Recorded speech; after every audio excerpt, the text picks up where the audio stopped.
Sunday. We're talking about Amy, that all of you know. Yeah. That she had surgery yesterday. Oh my. Yeah, carpal tunnel and like a tennis elbow, like tendon reattachment or something like that. Ooh, it sounds serious, Sarah. Yeah, sounds awful. Hey, how are you? All right. Good morning. Well, we are going to begin.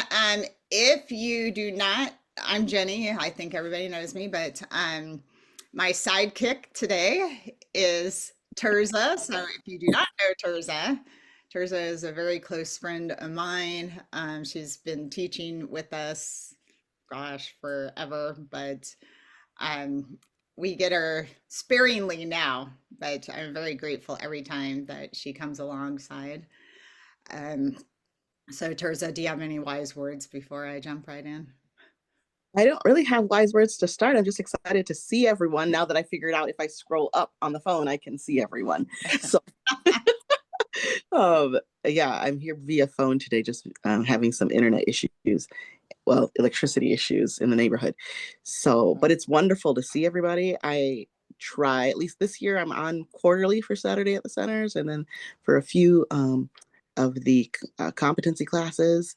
And it's always fun when I get to rejoin and meet new people in the Learning Journeys family and see faces of people that I haven't seen in a while. So I'm excited to be here with you today. Awesome. Thank you. And Jeff, Michael, Elle, Lisa, it's awesome to see you guys. All right. So we always start with a story. So I wrote this yesterday, so we'll see if it makes sense. Hopefully it does. Don't doubt my doubts. By the way, doubting my doubts, yeah, doesn't help. If they gave badges for daydreaming, I'd have a sash so full of flair that I would outshine the entire wait staff at Tchotchke's. You know the one, Office Space, minimum 15 pieces, maximum 37 pieces of flair. Yeah, I'm racking it at 137 and counting. I don't just drift into La La Land. I host walking tours, paint the walls with what ifs, build castles out of maybes, and throw open the gates to someday. And yeah, I dig the nod. It's nice when someone says, hey, I see that idea. It's kind of cool. Even better, a thoughtful pause. Have you thought about it this way? Because cracks matter. Pressure can shape the thing. Sometimes that question sharpens it. But what I don't need is someone stepping in with that voice, oh, let me help, trying to fix my process by doubting my doubts. Because doubting is how I get there. I dream, then I doubt the dream. Then I doubt the doubt of the dream. Then I run the loop again until it spins itself into something worth saying out loud. But if you jump in mid-spin to try to clear my clouds with your sunshine, you're not helping. You're breaking the egg before the chick is ready. And if you crack it for me, I don't hatch. I stall, I shrink, and poof, there goes my dream. So let me doubt. Let me spiral. Let me sit in the fog until the thread shows up. I don't need you to save me or the dream. I just need you to trust that I know how to find it. So if everybody could write down one thing that they're taking away, one thing that you want to set aside,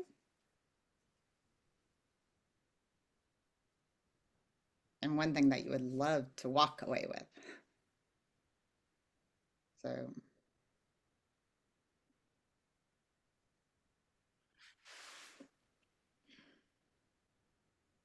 and Angela, I didn't get to say good morning to you, or Chrissy. And Elle, did I say good morning to you? I hope I did. Okay.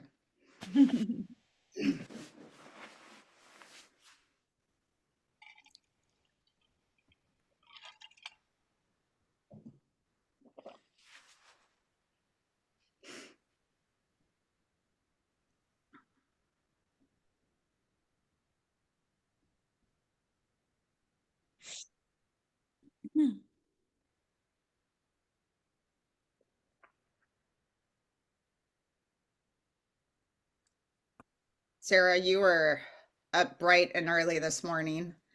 Kicking So it. Yep. I know that brain of yours is going. So what thoughts do you have?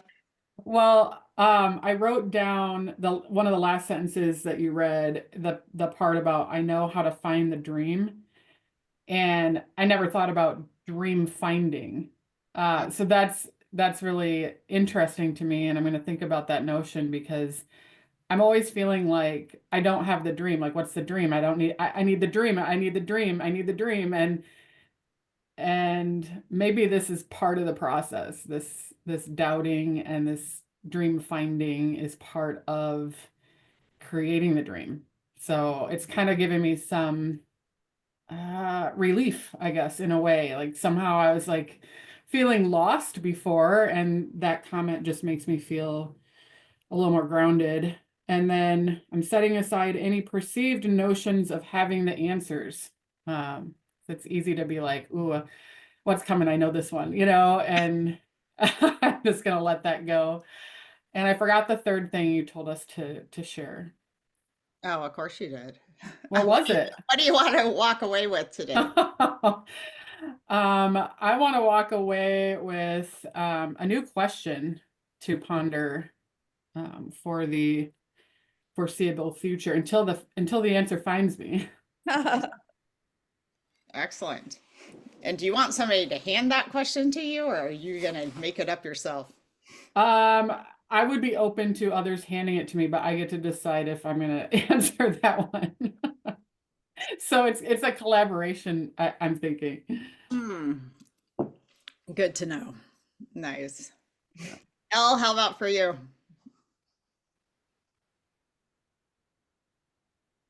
Sorry.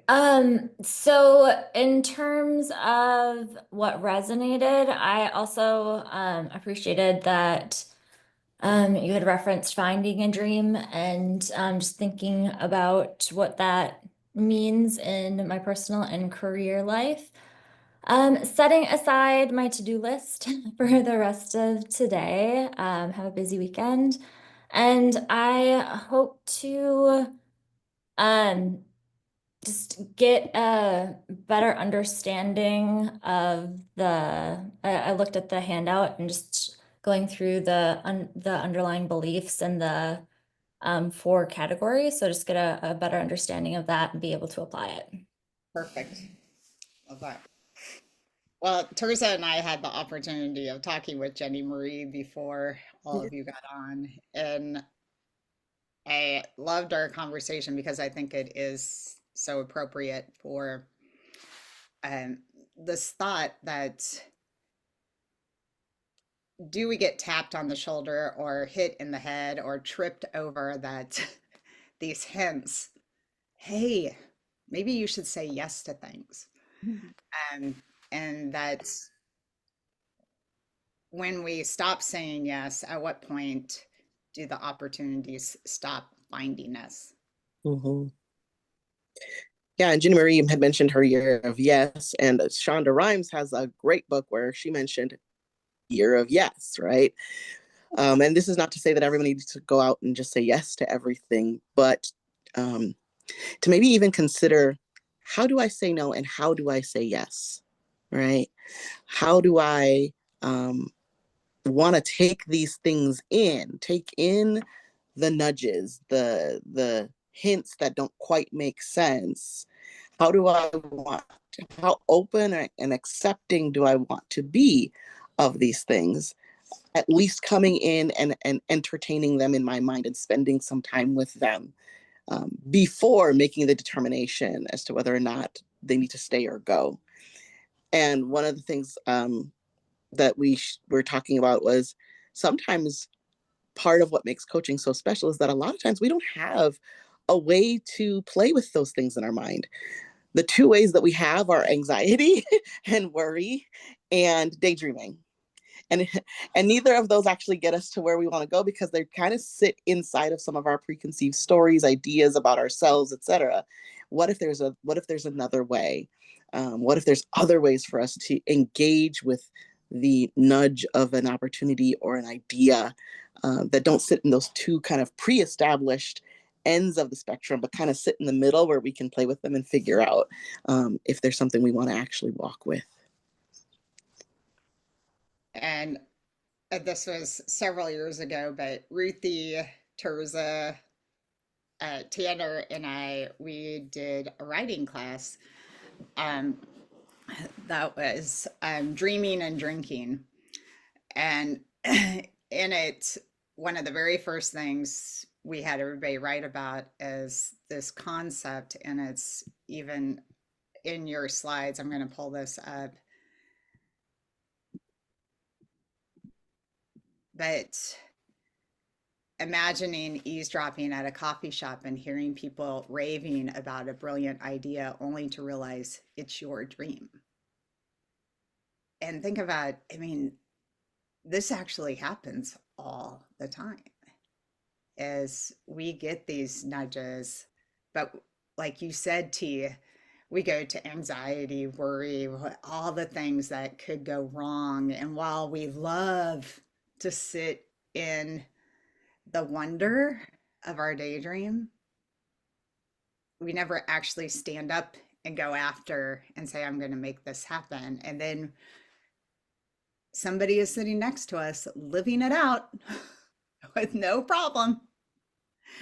And we are so confused at how did they get to do it?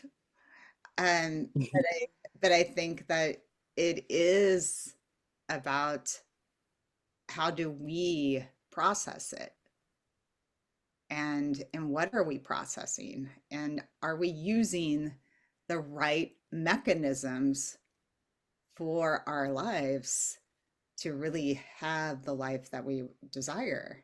And what if our dreams, our ideas, our nudges know better than us, and that's why they show up? Mm-hmm. I think on this slide, it's very interesting, the pop quiz questions. And I encourage people to really sit with it and be like, what would I do? Right? Because the one that always gets me is when you see somebody doing your dream, but they're not doing it very well. Yes. Yes. You're like, what? I know how to do this so much better. But, you know, and then for whatever reason, we think that takes it off the shelf, because that last one there, right? You finally take your dream, or take your dream off the someday shelf. And that got me thinking about things like, I don't remember who it was. I think it was maybe one of my children. We were in the store and they were looking at all of the different brands of toothpaste. And they're just like, why are there so many different brands and so many different varieties? And so sometimes we see somebody else who even is like entertaining our dream at whatever level of good they're doing it. But we think that that's done. Well, I lost out. It's like, no, the dream still came to you as well.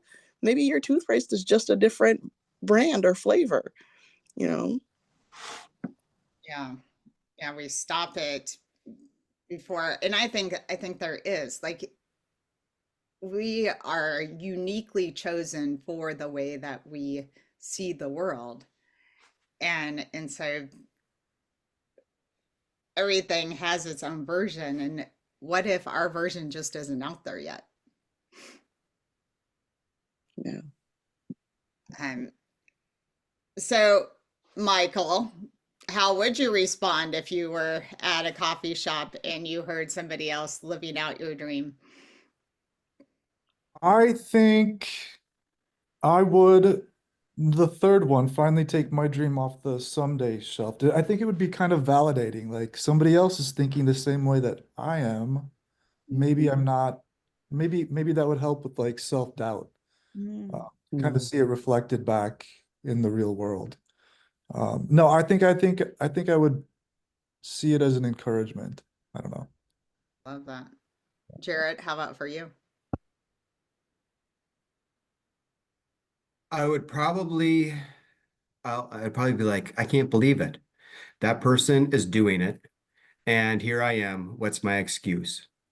And so it'd be more of an encouragement, and I need to get off my butt and start doing. Mm. For how many of you actually have had an idea and you didn't act on it, but now you see somebody in your life, or it doesn't even have to be somebody close, but you see somebody else living it out.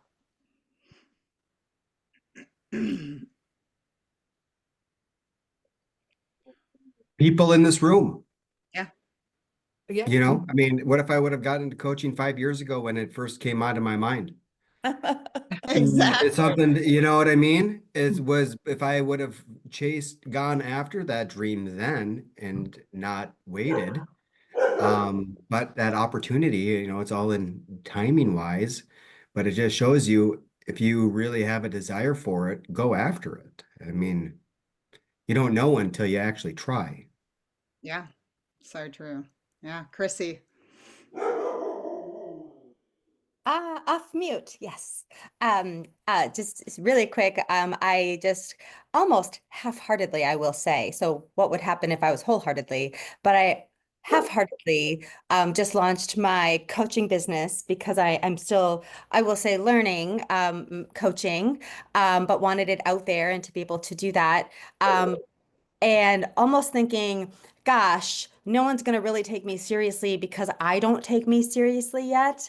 And um, won't you know it, I had two people who I very much respect reach out to me on LinkedIn saying, Chrissy, wonderful. So excited you're doing this. Let me know if you need any help launching your business. You're going to be brilliant. You know, basically encouraging me. And I just thought it just gave me such validation that I didn't realize I was looking for. So gosh, what if I did this wholeheartedly? What if I put my whole body in? This was yesterday. So Jarrett, I want to say +1 to what you were thinking. And gosh, doesn't it feel good when you feel that validation kind of coming back? And so I just wanted to share that with the group. Yes, so you should be at the part of the hokey pokey where you put your whole self in. Yeah. How about for you, Lisa?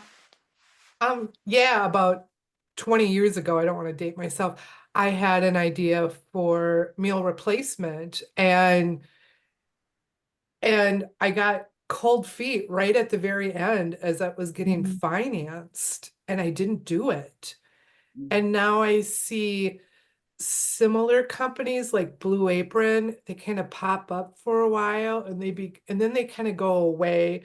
And there are several others. And to this day, I still question, did I make the right choice or not? Because I'm seeing similar companies, again, they pop up, but then they go away. They don't seem to be real long lasting. So talk about standing in middle ground. It's like, did I not? Yeah. And Jared, +3 to you. Yeah. I want to follow up for a second there, Jenny, if possible. I'll make it quick. But two things. One, I think to Lisa, to your sharing. Thank you for sharing. One is that our opportunities, we were talking earlier about our opportunities having expiration, but there is a silver lining in that. We have some opportunities that seem to have an expiration date. It's like, oh, I should have followed the nudge. It left me. Now what do I do? But sometimes they do wind back around or they come back in a different form. So think of it not necessarily as that opportunity has left me forever, but it might have left me in that form. And now that I'm older, wiser, have some different ideas in my head, have had exposure to other things, it's amazing how many times those nudges, if they're for you, they come back around in another way, shape, or form. Maybe just even having given you the time and the lived experience to be able to reach for them again. So that was one thought that came, and then and I lost the other one, so I'll let it go. But I'm sure it'll come back around. You know what, I thank you because it does, it just spins in the back of my day. It doesn't wreck my day, but in like every now and then. And thank you for that spin because you know what? You're right. It still could come around in a much stronger, more sustainable form. So thank you. Well, and I wonder sometimes if we give the expiration date, but it hasn't expired yet. So like in that case, do we see, oh, well, I missed it. I should have done it 20 years ago. But it's still holding on, going, oh, maybe Lisa has a better idea. Something will pop up and I'll make it, you're right, it will be better and more sustainable. And so it's still simmering on the back burner. Mhm. I want to jump into the underlying beliefs that are going to guide our conversation today. And so on the next page is 4, and I actually created a model because I can't help myself.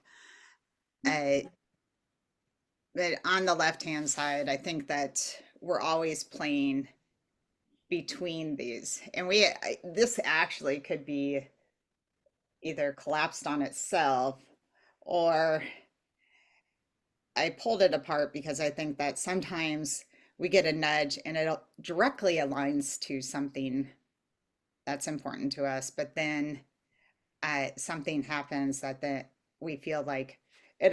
Chrissy, I like that you like are half in, because I think what part of that is because the imposter syndrome of, well, I don't have all the things done yet, so I can't fully claim myself as a coach yet. So, or whatever rules we have put on something. And so while there's alignment, is there full alignment? While there is the nudge, is there, what's messing with me right now? And that knowing piece is that I can feel it, but because it's a feeling, I can't show it. And so then do I even doubt my knowing? So there's these 4 underlying beliefs. Is that the first one is nudges don't bother to sync with our calendars, those jerks. And they're on their own timeline. And if you think about a nudge, and this is my definition of a nudge, but a nudge is some spark, some tap on the shoulder, something that subtly or dramatically wakes us up to a new way of seeing something, either ourselves, a situation, or even other people. And it is there because it's helping us to see or respond in a different way. And can we see it for what it is? But what happens inside of that, and I think, Tirzah, this goes to your comment about worry and anxiety, is that it's inconvenient. It feels risky. It doesn't seem too logical. And there is a threat that I might not belong if I belong to it. And so a lot of times we push it aside versus inviting it in.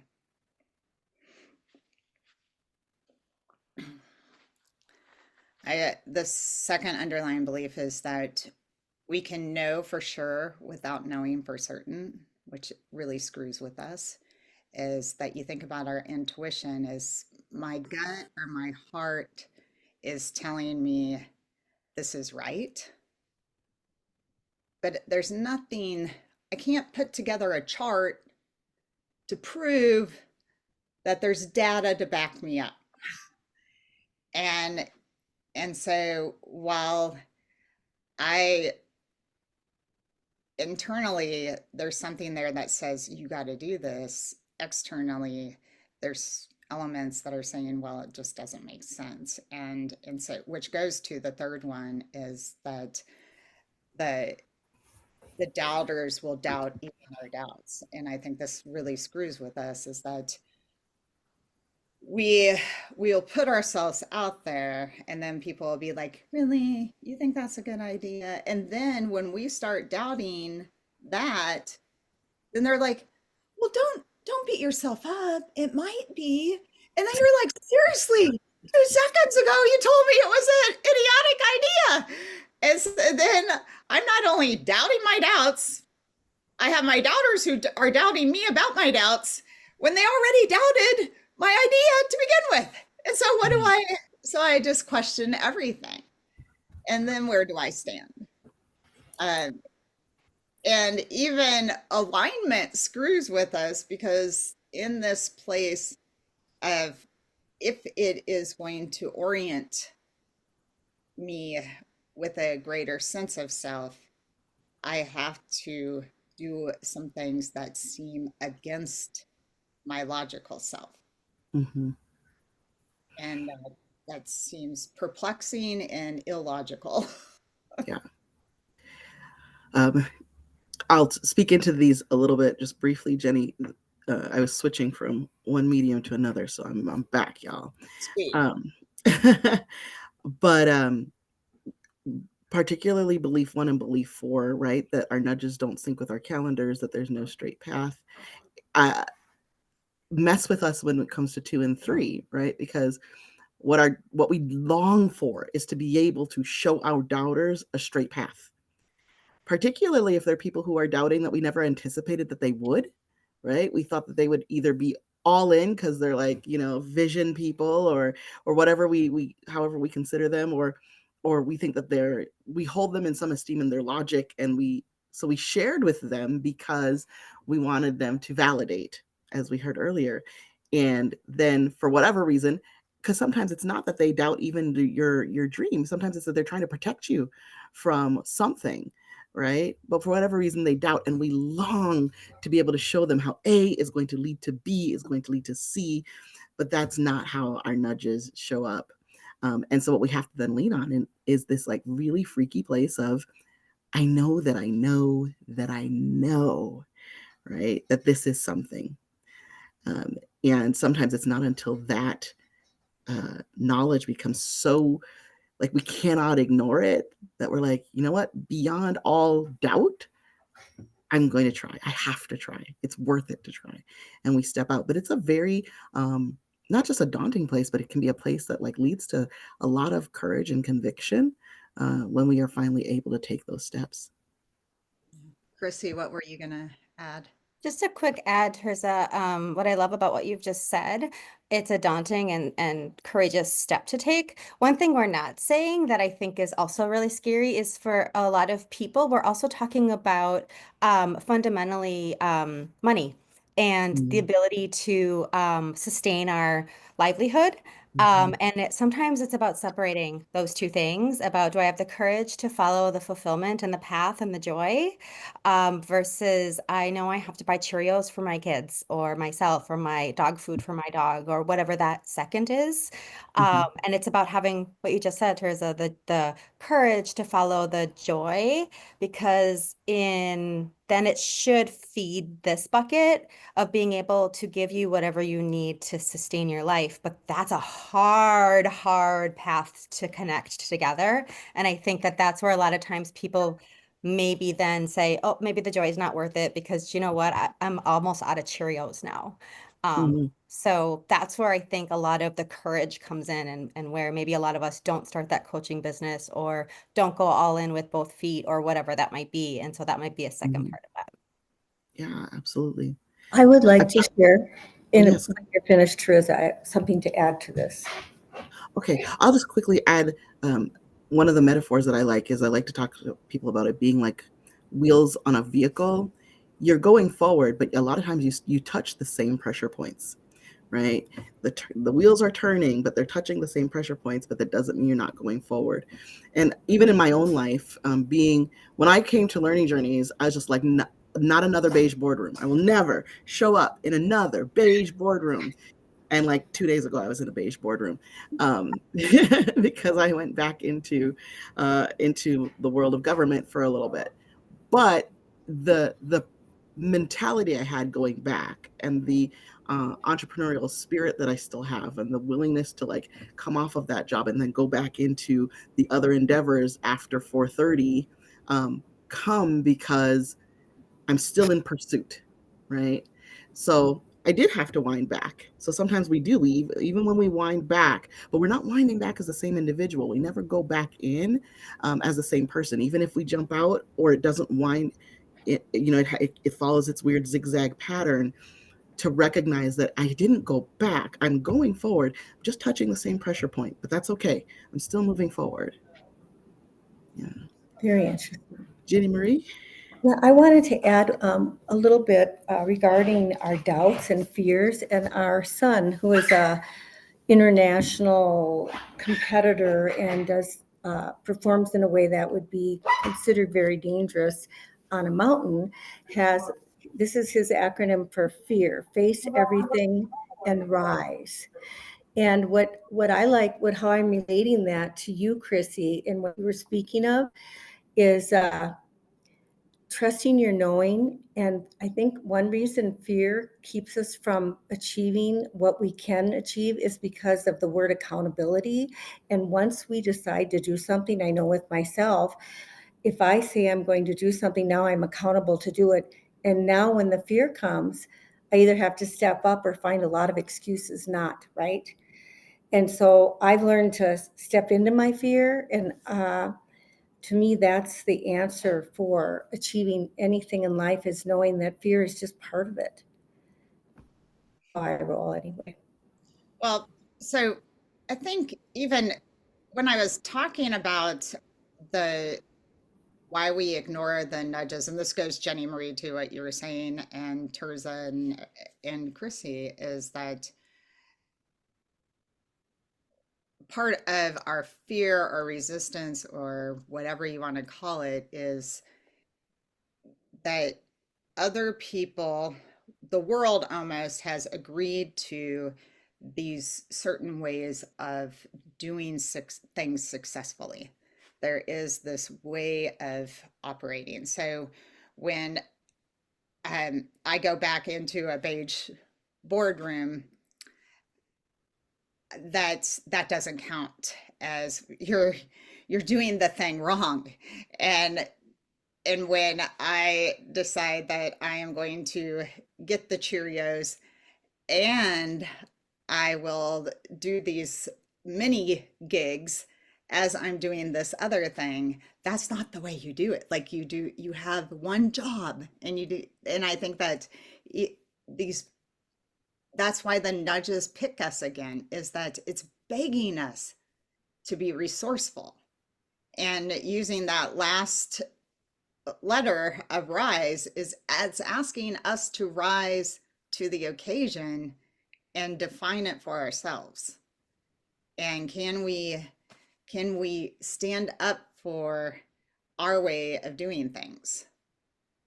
And that's really what this is all about, is we are uniquely designed for going through life in our own way, but we tend to think and surrender it for other people's way. And how do we keep recalibrating and keep going back to, okay, what does this mean right now? And what is it asking of me?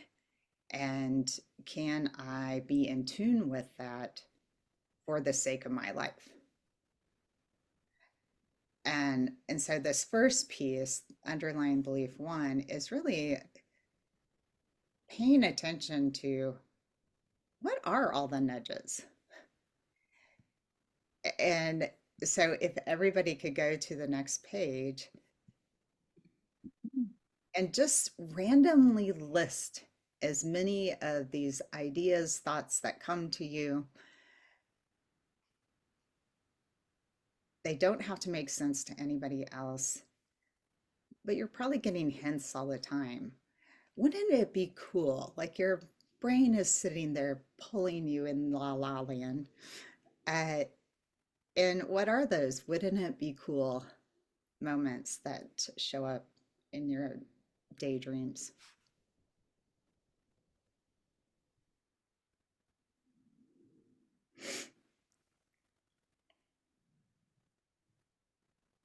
And if you could just take a moment and list as many as you can think of.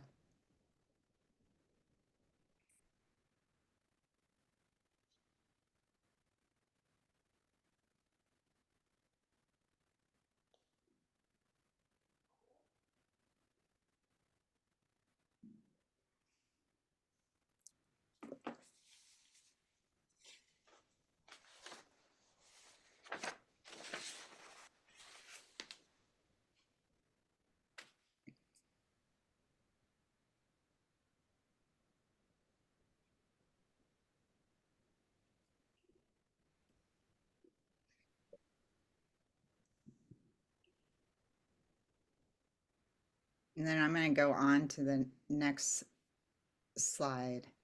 So I think there's, yeah, Jarrett, what were you going Can you give me an example? to? I'm having like for career, nudges don't bother to sync with your calendars, I guess I'm just having problems identifying a nudge or It could be, so even the dreaming and drinking. Tanner was sitting with me one day and he goes, I think we should just have once a month where we invite people to come together, drink, and dream. And I'm like, really? You think that's what we should? He goes, yes, we should. And so it didn't feel like it aligned to what we were doing, but it was a nudge. And so what are those random things? Like Ruthie is always talking about, wouldn't it be cool if we just put out there that we're going to have a mystery retreat and just meet us at this location and we will pick you up and you just have to trust that for the next 3 days it will be amazing. And Well, I still think we should do it. yes, but I'm coming. Oh, good. Yay. Amy's coming. Sign me up too. so even things that some of our nudges are just they feel like obligations, because I always have a nudge that I should probably call my dad. I'm like, ugh, that sounds like a lot of work. But there's probably something, and that's getting to the next piece of this, is that sometimes our nudges are actually obligations and they're asking us to think about this differently. Or sometimes nudges are blatant. Jarrett, you said about career. How I started coaching was someone tossed me a magazine and said, Ruthie, look at the cover. That could be you. And it was a coach on the cover. So sometimes they're just in your face. I have an example. For years I've fooled around with the notion of becoming a podcaster, doing some podcasts, and I'm like, that's so dumb. Like, for me, that's not what I'm gonna do. It's gonna take time, it's gonna be distracting, I'm not gonna make any money. And then the last 2 months, it's like someone's not just nudging, but pushing me. like you have to do it. And I'm like, what? Why? I still don't know why I'm supposed to do it, but I'm kind of paying attention to it now, like, oh, this is more than just an idea. Does that help, Jarrett?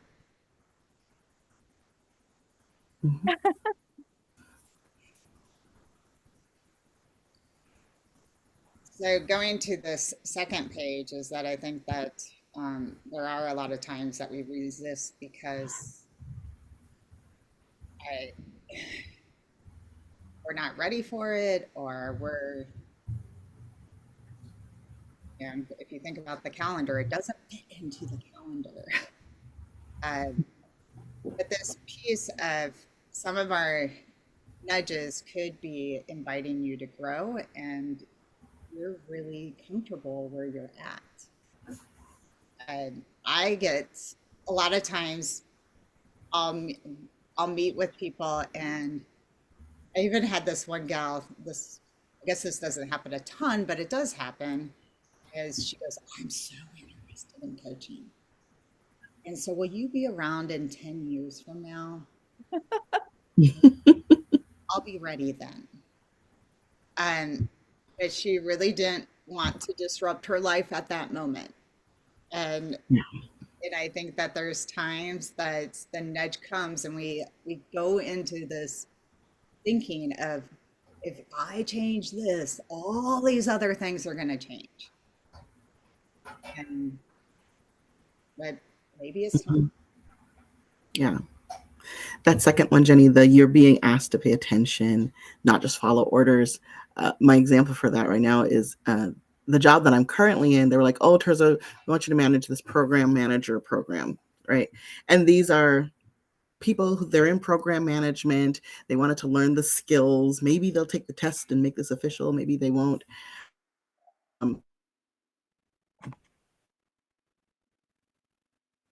No, now you locked up. In these people, like in how they were feeling in the organization, like in their path, in their journey, in overcoming some of their fears, whether it was public speaking or leadership or whatever.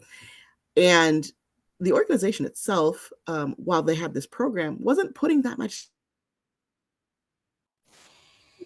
Oh, You're, yeah, now we can. Okay. It locked up. Okay.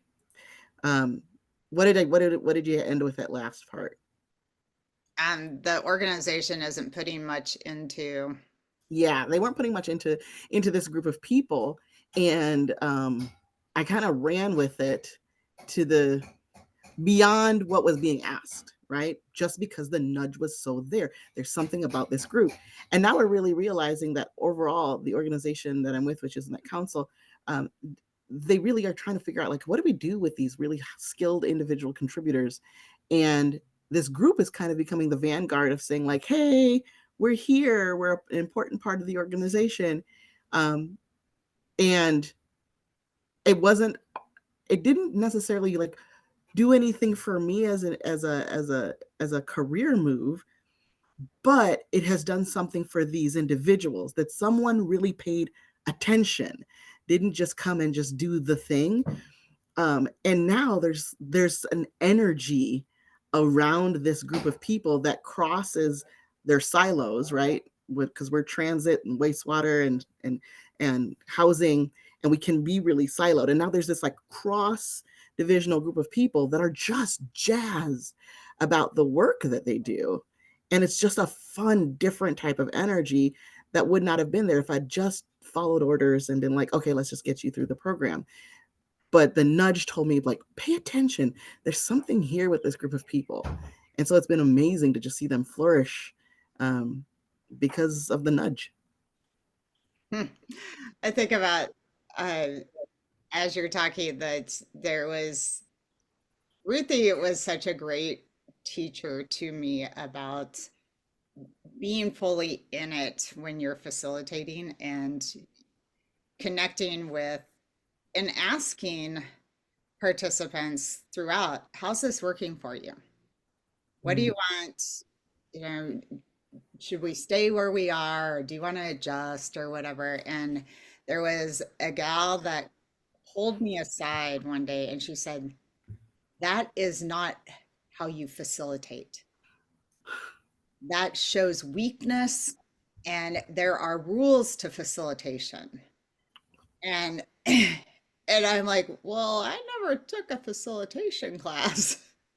But I think about, like, she was so adamant that I follow the rules, and yet I think of like how much we have learned from everybody in the classes, and that this is the process of getting through something, understanding something, but it would have been so rigid and so impersonal if we would have just followed the rules. So Ruthie, way to screw them up.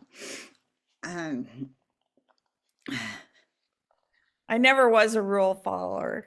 Yes. Plus, I always think you should check the temperature of the room. Mm-hmm. Like, how are people feeling right now?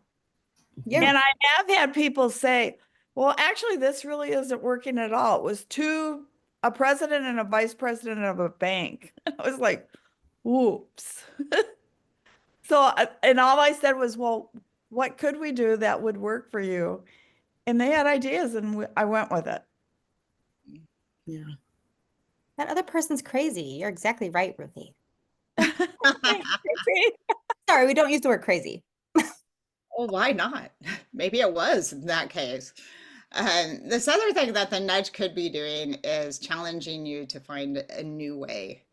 Is that the way that got you here may not be the way that you get to where you need to go next. And it may feel so backwards, so random, wrong, and yet that might actually be the only way through. And I think we stop listening, we stop responding and thinking through things when it becomes so rote that we aren't relying on our critical thinking, our creativity, all of those things. And that's when a nudge comes along, it's asking us to up the ante. And that is the gift of being lost. Think about how hypersensitive you are of everything around you when you are lost. And the nudge is asking you, go get lost again. And I love this last one about outgrowing the story, because there's a point at which you outgrow it and you see the new one, but you have to cross this little bridge to go pick up the new story. And my example of that is just I love being a coach, and I love being particularly a life coach, because so many people have issues with that particular spice of coaching, right? People are like, oh, executive coach or learning coach, whatever they want to call it. But life coach, they still feel like, oh, it might sound a little too woo-woo. So there was a point at which, going through the program, I left my job, and now I didn't even realize it. I had taken away my title from my father, who could then go to his colleagues and be like, this is my daughter, this is what she does, right? So when they're talking and they're kind of like, oh, my son is a doctor, my child is a lawyer. And my dad's now like, I went from being a good, training and consulting development professional to my daughter's a life coach, which he did not understand. And so it took me a while to actually pick up that title and be like, when he would ask me like, T, what are you doing now?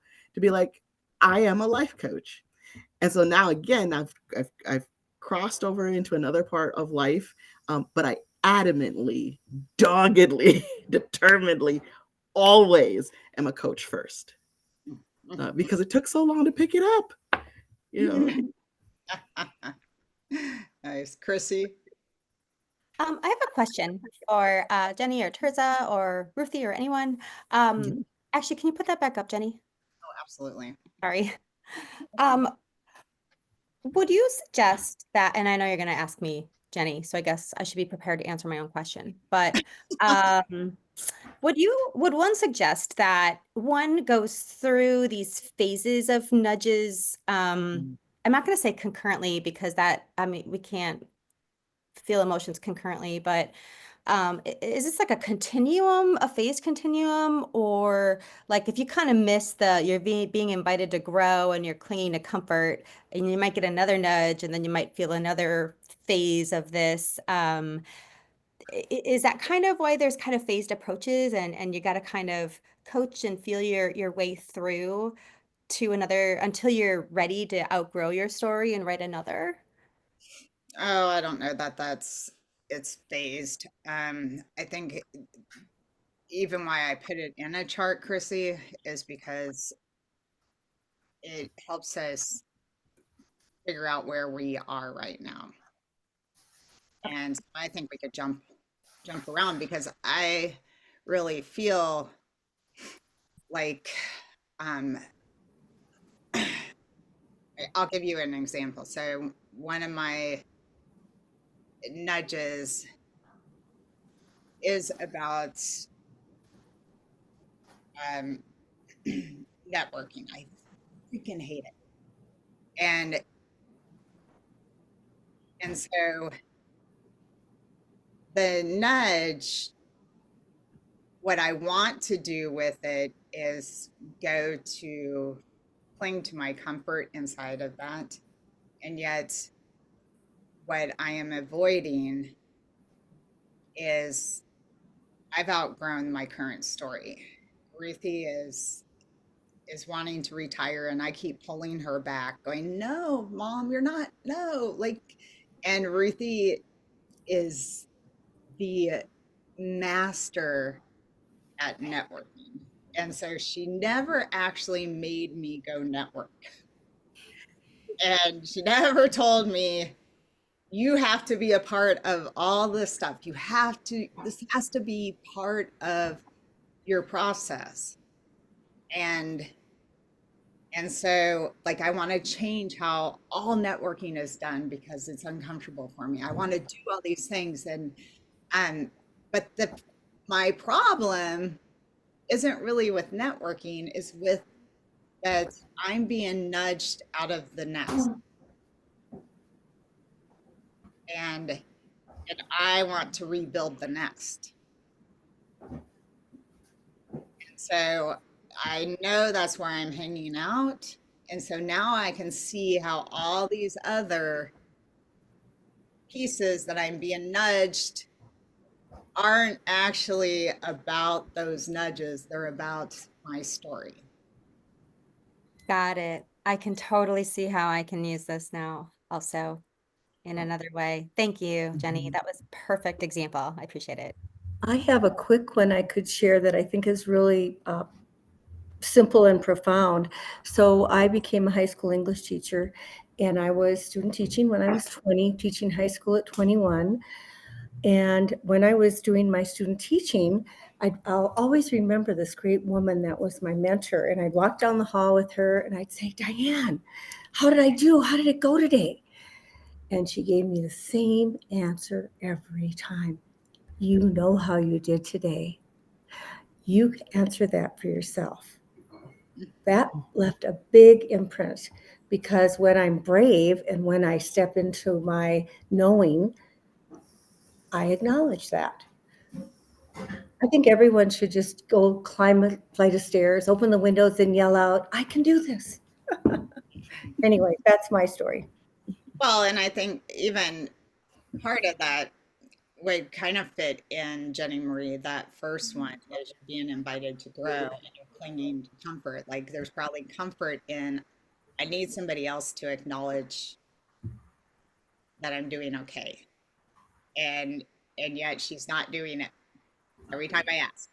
That was it to the T right there. And so like, what are those things that we keep clinging to that are, the response isn't what we want or what we think we want. And yet it's causing us to grow. And can we see that for what it is? Which is that piece up above, is what might your nudges be alerting you to that you're pretending not to want or perhaps notice. So we are going to break you up into small groups and have you share, some of your nudges, and then where on this chart are you hitting up? What are you hitting up against? And what do you think, for what reason? So break you up real quick here. So just 1 second. And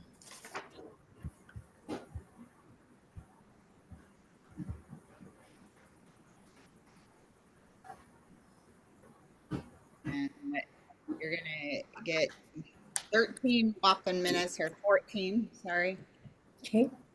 And so make sure everybody gets to share or try to. Yes. Enjoy each other's company. It says that Tirzah is going to be in room 1, but that's not true.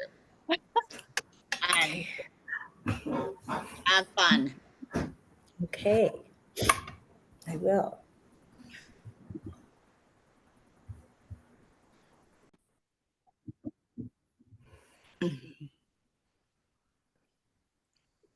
Yeah, I need one friend that encourages my illogical moves.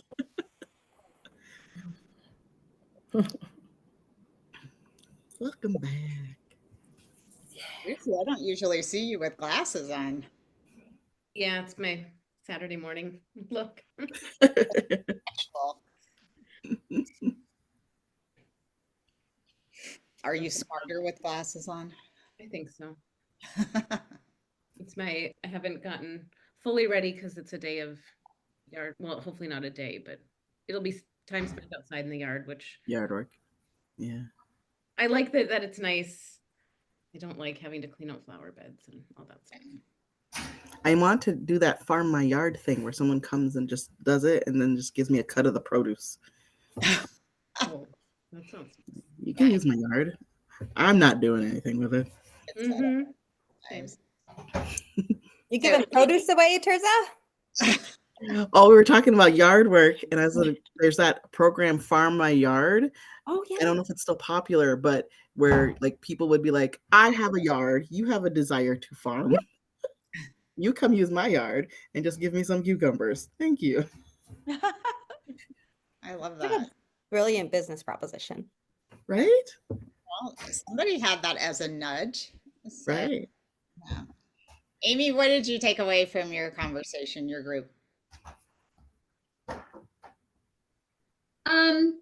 Well, I would just, my reflection on our conversation is that we had an awesome group, kind of spanning, I mean, if I can just define it as spanning ages, an age range, and that like provides a different place where people are at in life. And so it was cool to see like, oh yeah, that nudge or that challenge of moving through that nudge is going to be there for me for a while. And we had cool things like, I'm listening to the nudge of what might be coming.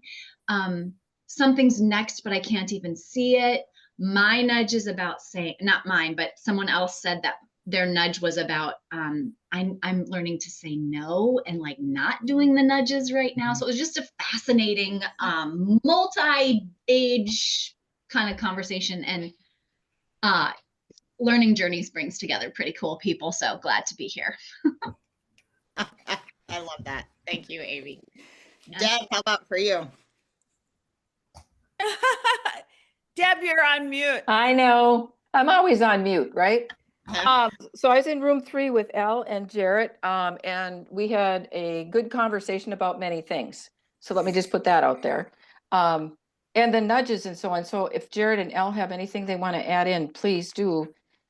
We talked about, situations where we either are leaving a job because we want to or we don't want to. And then what is that? That's a huge nudge. Like, okay, what now what? What's that look like?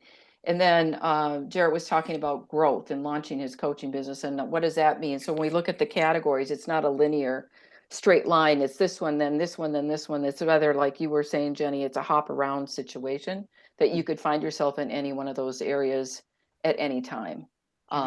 And the other thing that we talked about was comfort zone. And how to get out of the comfort zone and get into the uncomfortable, which is challenging sometimes because there's fear with that. So that's kind of it in a capsule. So Jarrett and Elle, did you have anything else? They're staying quiet. I don't know if that's good or bad. Okay. Because your summation was so complete. Oh, thank you, Tirzah. Thank you.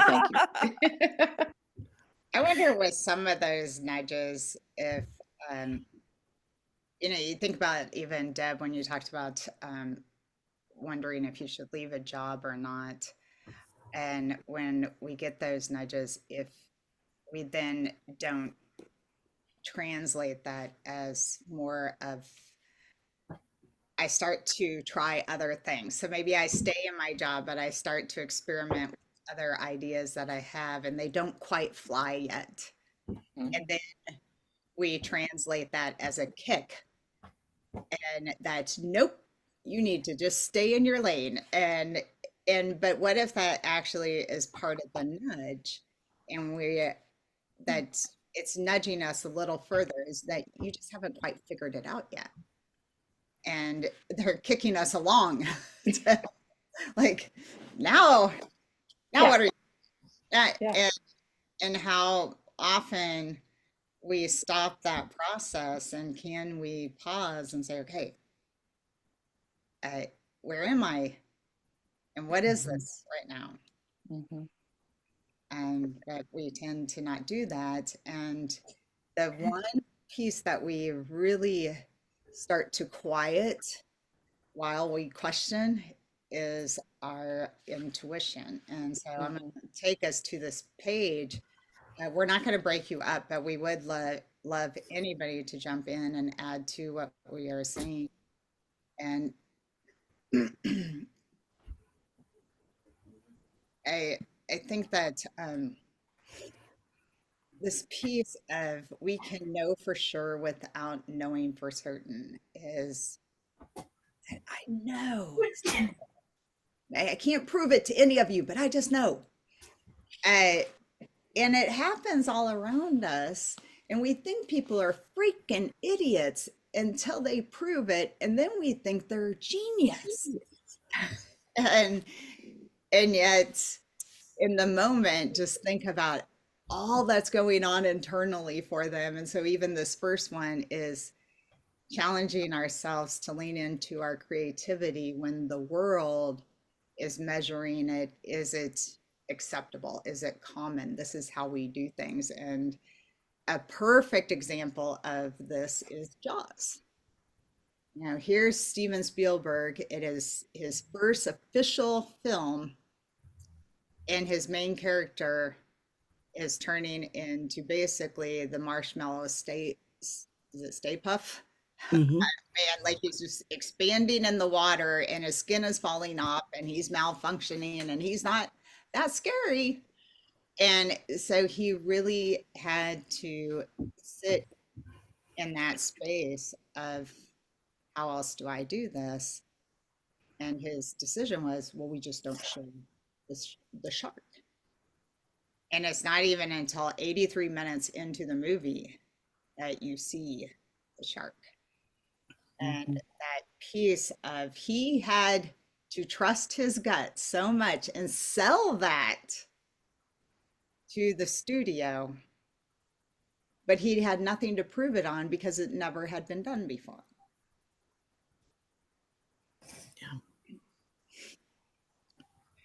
I think about this emotionally versus intellectually is that sometimes we are guided by something that we can just feel, but the external world has a process that it wants us to follow. And I was telling Tirzah that this is a really old book. Ruthie, I stole it from you, but you're not getting it back. My gut told me that it should be mine. That's what happens with all my books. Well, we could go through that because I guess I can guarantee you that you have half my books too. So, Jenny, what was the book? I'm sorry, I couldn't see it. The Intuitive Compass. And in the middle of the book, there's a story about a doctor and this baby comes in needing medical attention because it's not thriving and they can't figure out why he isn't thriving. And the doctor immediately concludes that the baby needs to be held. And he just spends time with this baby and he can see that the baby is starting to show signs of progress and getting better. But the hospital was having such a hard time with this because they're like, no, we need to run all these tests. There is procedure that needs to be followed. And the more tests they ran, the sicker the baby became.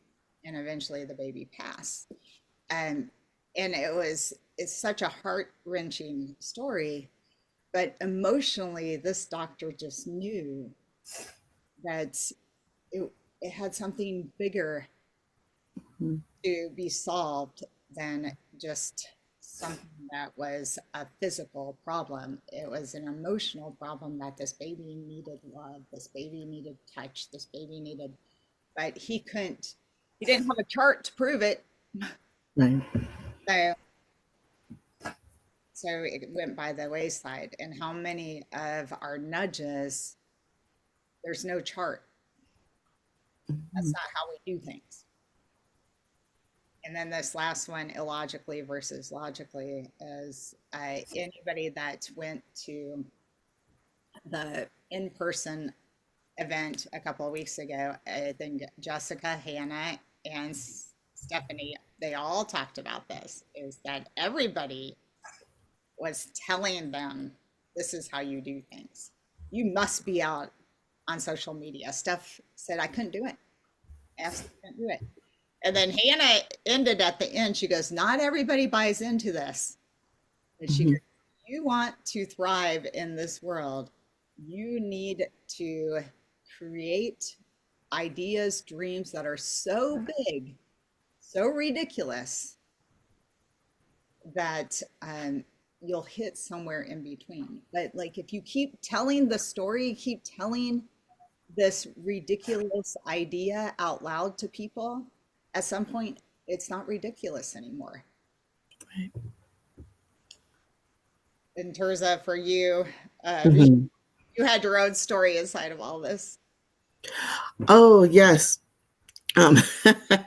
Mine is with the illogically versus logically. I spent a lot of money on boot camp, one in particular, because I was trying to figure out how do I get out there? How do I sell myself? How do I make myself known? And it was about 6 months of online and in-person experiences, and it was all about Instagram and TikTok and Facebook and how to do the marketing and how to, do you use ads and whatever have you. And I spent all that time to basically learn that I will never, ever, ever do all of that. It's not my thing. It's not my deal. I didn't want to become anybody's guru. And it just wasn't me. But what that gave me was this ability to like reach back for creativity and say, okay, so what is it? And I've been telling Jennie about this nudge that I've had recently where I was just like, can I just encourage people via like voice note? Everybody's got a phone, right? Like there's got to be a way. Would people just give me their number and allow me to encourage them once a week via voice note, right? And how would I get any of that out there? And so my website, so I have TirzahLewis.com. But when you go, it says chatterboxing, right? Because I'm a chatterbox. And it just became like this thing. I don't know where I'm following this, but it's all kind of coming together where I'm just like, if you're here, it's because you met me in a class or at a keynote or in a one-on-one or in a seminar. And I'd love to keep chatting with you. Like, is there something to it? And little by little, there's all these little signs and all these little things where people will come up and talk about voice note for no good reason. Be like, oh yeah, I just sent this person this through voice note. And I'm just like, I think there's something happening. So it hasn't panned out yet. And I don't know where it's going financially, because that was about when I was doing the classes, right? It was all to lead to, how do I make this a business? How do I make this financially viable? How do I, but two things are happening. One, I just kind of believe that this will pan out into something that helps to enrich me and my family's lives financially, sure. But in the middle of it, I am just getting all of this, like, I don't know, the riches of life, right? The stuff that you can't buy off of Amazon, right? All of this like enrichment in my own life just by following the nudge. Yeah. But yeah, absolutely. There's all these ways that people will tell you you have to do it and you have to this and you have to that and follow these patterns. But what if that's not it? What if that's not it? You are a chatterbox. For real. Are you gonna put a limit on how long your message is for people? I will need to, because people will be like, this is lovely, but Tirzah. It took a while. I had to pause, eat breakfast, and come back. That leads us to this next piece, is that so many times we have these nudges and we really do dig our nudges. But then somebody else nudges our nudge out and says, I'm going to sit next to you and tell you how ridiculous this is. They think that they're saving us from ourselves. And so if you go to page 8, it says at the top, who steals your ear and parks their doubt in the seat your nudge was dreaming about? And really thinking about, what does each one say? And so you have this picture here, and I'll pull up a slide again. but who wants to hang out with you and what are they saying to you? And if you could write down, and a lot of times we fill these out for them. They never actually said them to us. Very true. I just know, well, this is what so-and-so is going to say. And and so what are those things that you assume are filling up your space and getting in the way of these nudges? If you could take a moment. Oh, Tirzah, what were you going to say? I will say, in looking at these, for me, the first four are diagnostic, right? The first four, like, what does each say? Who genuinely wants the best? Who's just protecting their own fear? Who says everything by saying nothing? They're diagnostic. So I would say it's not the time to harp on your great aunt Wanda, who never has anything nice to say. Just acknowledge Wanda, right? Or whoever that person is, because those last two are really where the power comes. After you hear all of the things, who has your attention? And I would even say, like, what causes me to give them that attention, right? And then on the flip side, what does your voice say when the room finally goes quiet and gets still?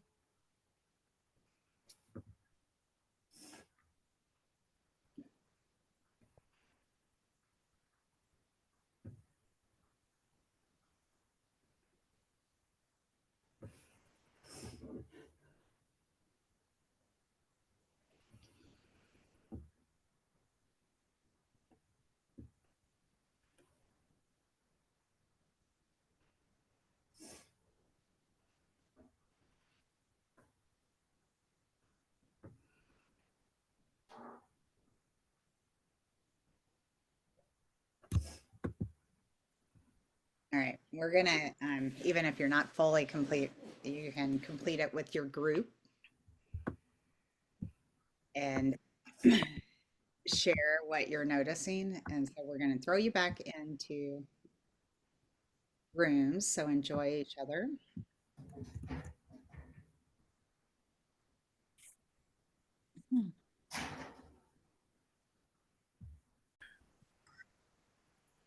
Hard to distinguish between the two, I think, for a lot in a lot of situations.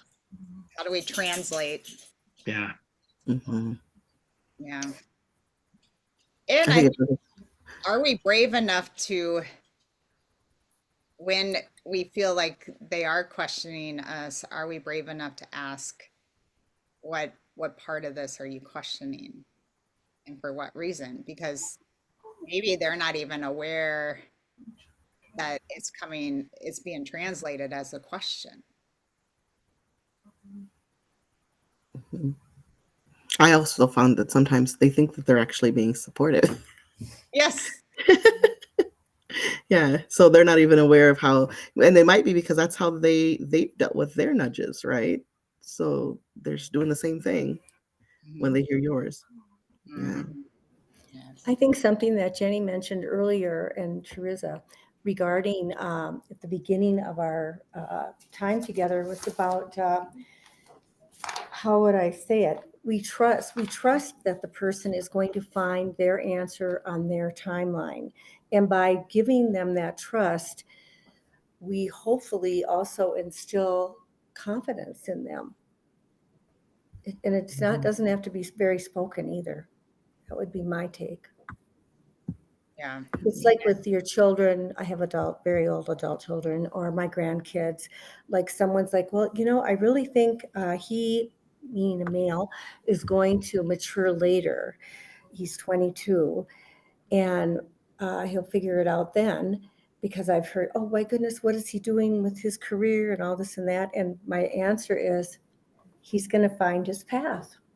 And that to me, especially if he heard me say that, would just give him a belief that I have confidence and belief in whatever his path becomes. Yeah. Well, there's enough noise around us that even just one person. Yeah, right. Letting us just be might be helpful.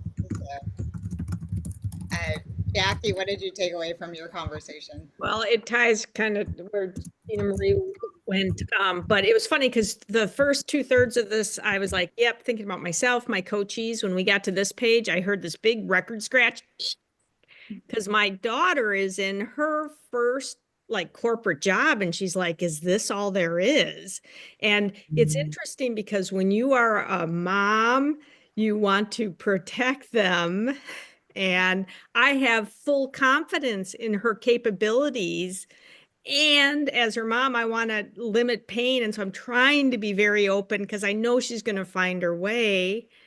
But family in particular can have that, unstated thing. I mean, like there's just has to be this whole sense of awareness going on. So yeah, this one was like, because I'm a mom, knowing my daughter's going to find her way, and I don't want her to suffer, so it's just that was we spent a lot of time talking about family influences when you look at some of those people that influence. Yeah. And it's so hard to turn that off. And how do we know how showing up is influencing the environment, people, because just as much as we need it, and it's contagious. I wanted to ask, Amy, I know you shared in the chat about it can hurt to want something and not be able to bring it to fruition. And I was wondering if you'd be willing to share, just to your level of comfort, your thoughts around that. I started typing out my thesis on that. It's taking me too long to respond. Okay. And I think I was reacting or not reacting, but responding in my mind and heart to what Jeff was saying. And I can't even quite remember exactly what it was, but it brought up this idea of sometimes in our own development, we might have past experience where doubters stopped us, and we recognize how it can be painful to not bring that nudge into fruition. Mm-hmm. And because of that, then my next nudge has my own doubters inside that says, actually, no, we don't want that. Simply because we don't want to experience the pain of unfulfilled. Mm-hmm. Yeah. And where do we, inside of that, not share what we're up to? And because we're trying to protect the nudge and make sure that we do fulfill on something, but then do we actually limit how far we can go because we've limited who we share it with?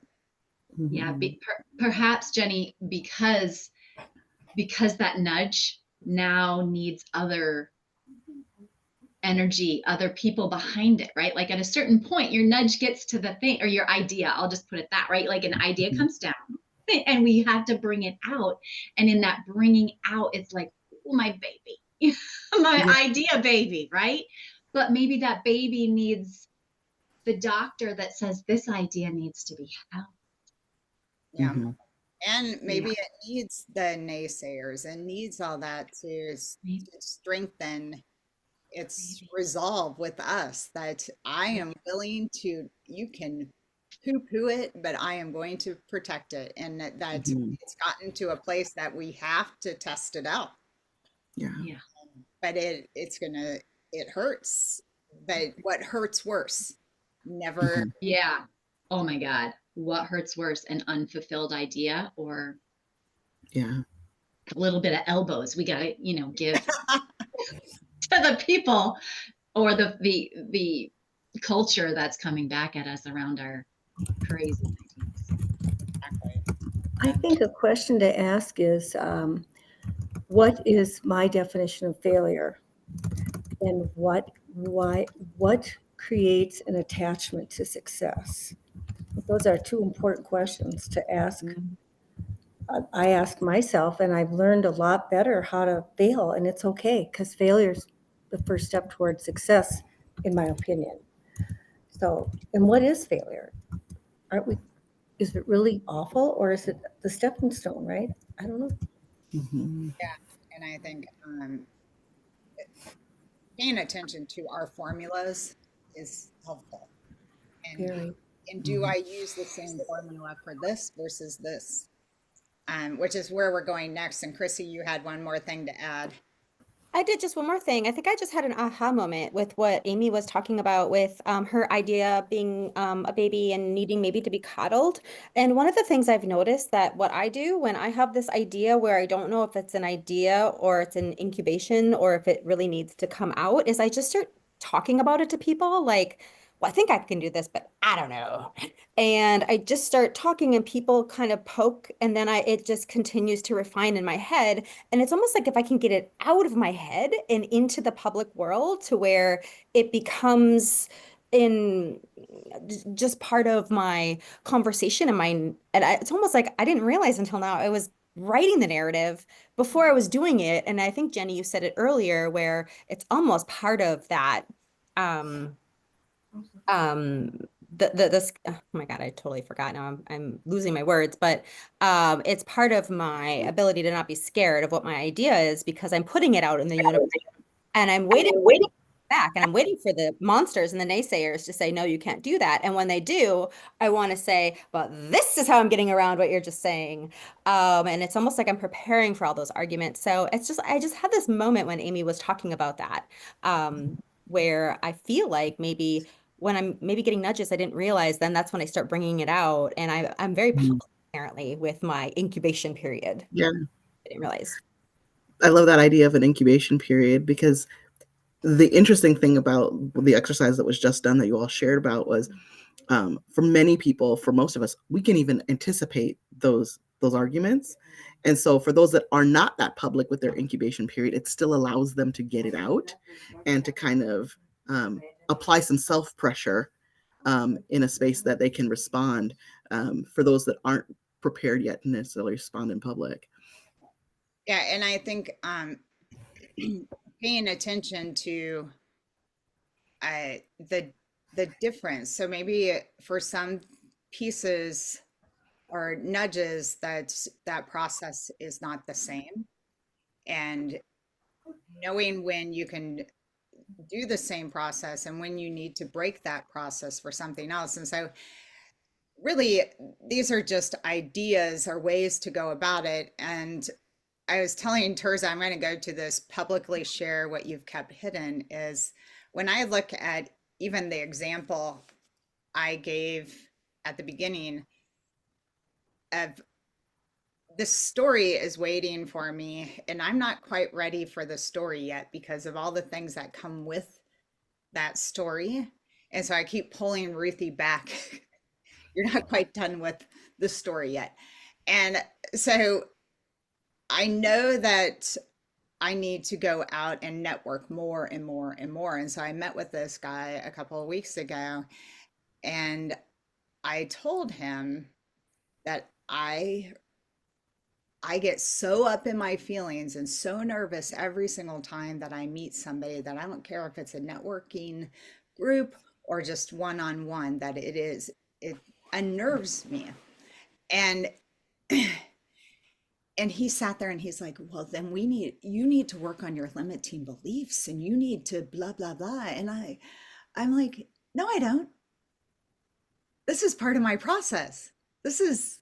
And what it does for me is every single time it tells me I am so committed to making this dream real that I'm willing to be this uncomfortable.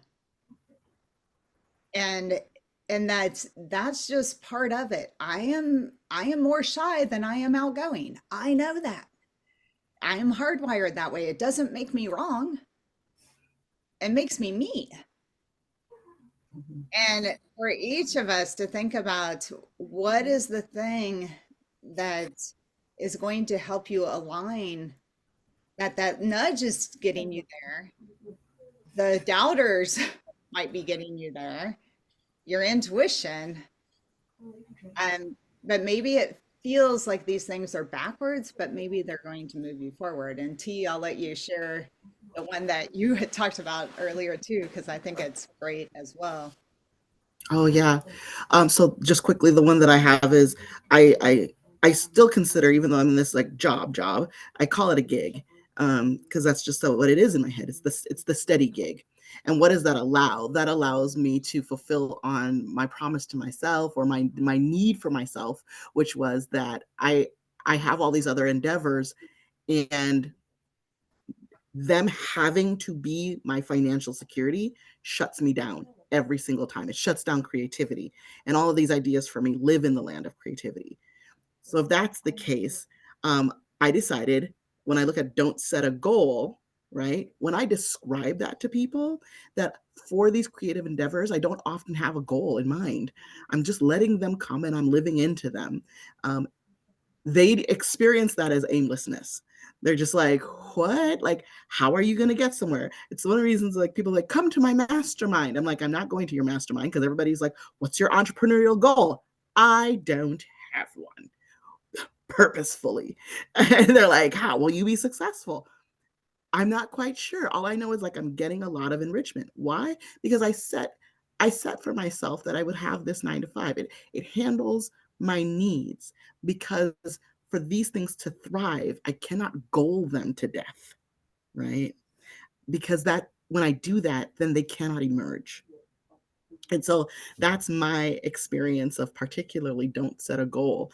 And it's now one that I've learned to share out loud, but I didn't share out loud for a long time because it just hit people so off. And they're just like, well, you're never going to get anywhere. Thanks, friend.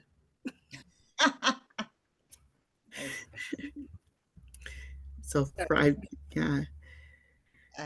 We will end with one or two people sharing what they're taking away from all of this. So whoever would be willing to share your insights.